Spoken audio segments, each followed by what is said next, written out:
চলুন একটা গল্পের মধ্যে দিয়ে একেবারে ৩০টা নতুন শব্দ শিখে নেওয়া যাক। আচ্ছা, আমাদের এই গল্পটার শুরু হচ্ছে ব্র্যাক্সটন ভ্যালি নামের একটা জায়গায়। জায়গাটা কেমন? একদম ধুলোমাখা প্রাণহীন একটা উপত্যকা। আর এখানেই থাকতেন আমাদের গল্পের প্রধান চরিত্র মিস্টার অ্যাল্ডার, একজন ভীষণ বদমেজাজি আর খিটখিটে বুড়ো।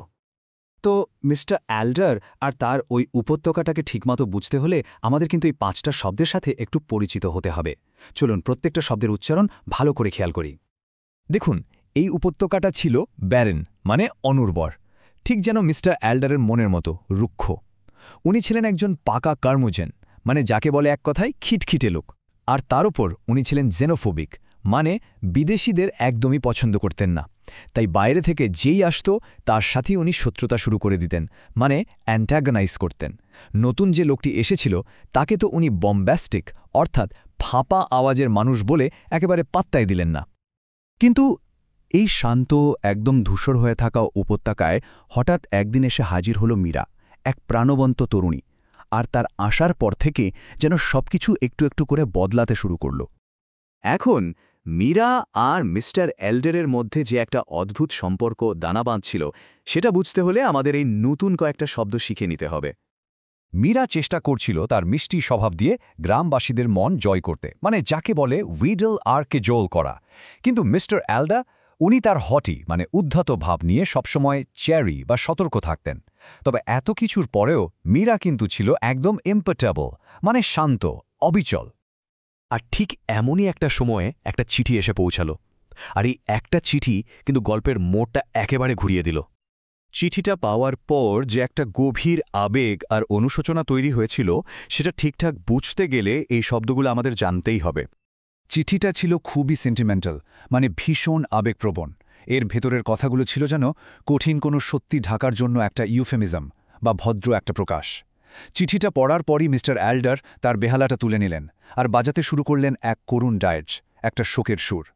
এই সুরটা কিন্তু শুধু তার মৃত ছেলের জন্য ছিল না, ছিল তার জীবনের সব প্যাকেটিল, মানে ছোটখাটো ভুল আর স্কোয়ান্ডার করা, মানে নষ্ট করে ফেলার সুযোগগুলোর জন্য। আর এরপর গল্পটা পৌঁছে যায় তার সবচেয়ে নাটকীয় মুহূর্তে, যখন আমরা জানতে পারি মিস্টার অ্যাল্ডারের এই যে এত তিক্ততা, এর পেছনের আসল কারণটা কি। এই যে দেখুন, এই শব্দগুলো কিন্তু ভীষণ শক্তিশালী। এগুলো মিস্টার অ্যাল্ডারের স্বীকারোক্তির গভীরতা আর তার অনুশোচনার ভারটা ঠিক কতটা ছিল তা বুঝতে সাহায্য করবে। আর একটা চিঠিতে তিনি নিজেকে এক্সকোরিয়েট করেন, মানে একেবারে কঠোরভাবে সমালোচনা করেন। তিনি স্বীকার করেন তার জীবনের সবচেয়ে বড় টার্পিউটিউড বা নৈতিক অধপতনের কথা, এমন একটা কাজ যা তার নিজের কাছেই ছিল রিপাগনেন্ট, মানে জঘন্য। কাজটা কি ছিল? তিনি একবার মীরা নামের এক অনাথ মেয়েকে সুইন্ডল করেছিলেন, মানে প্রতারণা করে তার সব সম্পত্তি কেড়ে নিয়েছিলেন। আর তাই তিনি মীরার কাছে ক্ষমা চেয়ে যান, শুধু মুখে নয়, প্রায়শ্চিত্ত হিসাবে একটা ট্যাঞ্জেবল বা বাস্তব প্রমাণও রেখে যান, ব্র্যাক্সটন ভ্যালিতে তার নিজের সমস্ত জমির দলিল।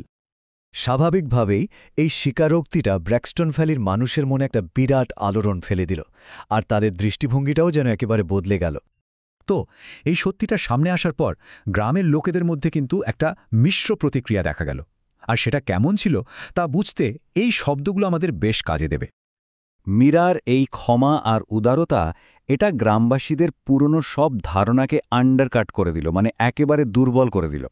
মীরা সবার চোখে হয়ে উঠল এস্টিমেবল, মানে সম্মানযোগ্য। যদিও গ্রামের একজন ফিলিস্তিন, মানে শিল্প সংস্কৃতির ধার ধারে না এমন লোক, মীরার হেডি বা উত্তেজনাপূর্ণ স্বপ্নগুলোর জন্য তাকে ল্যাম্বাস্ট করতে, অর্থাৎ কঠোর সমালোচনা করতে কিন্তু ছাড়েনি। তাহলে চলুন এবার দেখে নেওয়া যাক গল্পের শেষটা ঠিক কেমন হলো, আর মীরার আনা ওই পরিবর্তনটাই বা কতটা টিকল। গল্পের এই অসাধারণ শেষটা আর এর গভীরতাটা পুরোপুরি অনুভব করতে হলে আমাদের এই শেষ 5টা শব্দ শিখে নিতে হবে। এমনকি সবচেয়ে কঠোর সমালোচকরাও মীরার সম্মানকে রেলিগেট করতে, মানে ছোট করে দেখতে পারেনি। সে তো একসময় সেই ইমপ্ল্যাকেবল, মানে যাকে শান্ত করা যেত না, সেই বৃদ্ধ মিসক্রিয়েন্ট বা দুষ্কৃতিকারীকেও বদলে দিয়েছিল। তার নিয়ে আসা আনঅ্যালয়েড, মানে নিখাদ আনন্দটা যেন ওই উপত্যকার জন্য একটা এক্সিজেন্ট বা জরুরি চাহিদা হয়ে দাঁড়িয়েছিল। তো ব্র্যাক্সটন ভ্যালির এই গল্পের সাথে সাথেই আমাদের 30টা নতুন শব্দ শেখার যাত্রাও শেষ হল। কি ভাবছেন? এবার নিজেদের একটু পরীক্ষা করে নেওয়ার পালা, তাই না? কারণ আসল কথা হলো অনুশীলন, তাই না? স্ক্রিনে যে কোডটা দেখা যাচ্ছে ওটা স্ক্যান করে কুইজটাতে অংশ নিন। আর নিজেই দেখুন ব্র্যাক্সটন ভ্যালির গল্প থেকে কতগুলো শব্দ আপনার মনে গেঁথে গেছে।